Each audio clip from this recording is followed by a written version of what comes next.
Hello বন্ধুরা, আশা করছি তোমরা খুবই ভালো আছো। তো বন্ধুরা, তোমাদের জন্য নিয়ে এলাম খুব সহজ একটি রেসিপি। ফেলনা বস্তু দিয়ে তোমরা খুব সহজভাবে রেসিপি বানিয়ে খেতে পারবে। তো সাধারণত হাঁস, মুরগি, ছাগল, গরু, ভেড়া মানুষে খাওয়ায়। তো যাই হোক, আমি ভাবলাম যে এই রেসিপিটা এরকম করে খেলে খুবই ভালো লাগবে আর সবাই পছন্দ করবে। বিকেল বিকেলে চায়ের সাথে খেতে তো খুবই দারুণ লাগে। আমি এটা বলছি বাসি ভাতের কথা। রাতের যদি বাসি ভাত বেঁচে যায় তাহলে আজকের থেকে তোমরা বাসি ভাত ফেলে দিবে না, তোমরা এরকম করে বানিয়ে খাবে। তো এই যে এখানে দেখতে পাচ্ছ আমি বাসি ভাত নিয়েছি। এই ভাতগুলো হচ্ছে আমার আতপ চালের ভাত। তো যাই হোক, সিদ্ধ চালের হলেও হবে। তো ভাতগুলো দিয়ে আমি খুবই সুন্দর একটা রেসিপি বানিয়ে তোমাদের সাথে শেয়ার করব। তো দেখতে পাচ্ছ ধনিয়ার পাতা দিলাম, পেঁয়াজ পাতা, তারপর দিয়ে দিলাম পেঁয়াজ কুচি।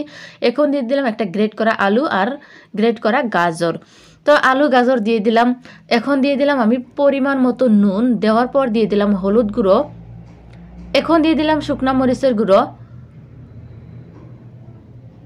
আর দিয়ে দিলাম জিরার গুঁড়া, ধনিয়ার গুঁড়া। তো যাই হোক, এই সব কিছু দিয়ে আমি অল্প সময় ভালো করে মাখিয়ে নেব। কিছুটা মাখিয়ে নিয়েছি, ভাতের সাথে মশলাগুলো মিশিয়ে নিয়েছি। তো এখন যেটা দেখতে পাচ্ছ এটা হলো বেসন, আর দিয়ে দিচ্ছি আমি চালের গুঁড়ো। চালের গুঁড়োটা বেশি করে দিছে যাতে খেতে ভালো লাগে, মুসমুস করে, সেই জন্য দিয়ে দিলাম। তো এখন সব কিছু দেওয়া হয়ে গেছে। এই যে ভালো করে আমি মাখিয়ে নিয়েছি। তো শক্ত শক্ত করে আমি একটা ডো বানিয়ে নিয়েছি। যে দেখতে পাচ্ছ এটা শক্ত শক্ত করে নিতে হবে, যাতে হাতে তুমি যেভাবে শেপ দিবে ঠিক সেইভাবে শেপ হয়ে যায়। তো আমি এই যে গোল গোল করে বল বানিয়ে নিচ্ছি, বল বানিয়ে নেব আমি। তো এই যে দেখতে পারছো আমি একটা বল অলরেডি বানিয়ে নিলাম। তো এরকম করে বাকিগুলো বানিয়ে নেব। তো বন্ধুরা, আরও একটা কথা বলে নিচ্ছি, আমার চ্যানেলে যদি তোমরা নতুন হয়ে থাকো, তোমাদের সুন্দর হাতের আঙুল দিয়ে কোনো দ্বিধাবোধ না করে একটা সাবস্ক্রাইব করে দাও, আর ভিডিওটি ভালো লাগলে লাইক করে দাও। তাই যে দেখতে পাচ্ছ অনেকগুলো বল আমি বানিয়ে নিয়েছি এই যে এখানে। তো তোমরা চাইলে যে কোনো শেপ দিয়ে বানিয়ে নিতে পারো, যে কোনো ডিজাইন করে বানিয়ে নিতে পারো। তো সম্পূর্ণ আমার বানানো হয়ে গেছে। এখন আমি এগুলো ভেজে নেব।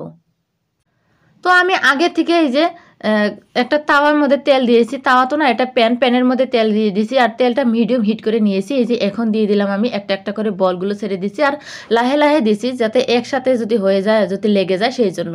তো একটা অল্প হওয়ার পরে তারপরে একটা দিয়ে দিচ্ছি। তো এই যে সবগুলো আমি এর মধ্যে দিয়ে দিব, আর এগুলোকে ভালো করে এই যে একটা সাইড অল্প ভাজা হয়ে গেছে, এখন আমি উল্টিয়ে পাল্টিয়ে দিচ্ছি।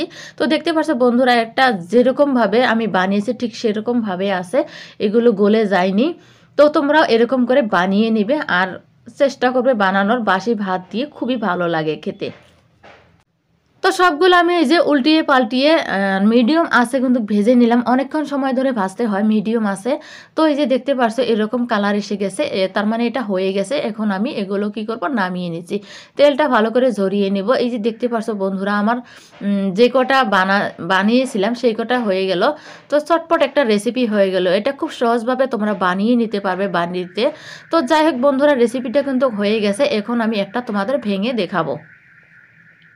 তো এই যে একটা ভেঙে দেখিয়ে দিচ্ছি, উপরের অংশটা কিন্তু মুসমুসে হয়ে গেছে। এই যে ভিতরের অংশটা দেখতে পাচ্ছ খুবই সুন্দর হয়েছে না? এটা খেতে কিন্তু খুবই দারুণ। তোমরা কিন্তু একদিন অবশ্যই ট্রাই করবে আর আমাকে কমেন্ট করে জানাবে। এই যে দেখতে পাচ্ছ তোমরা।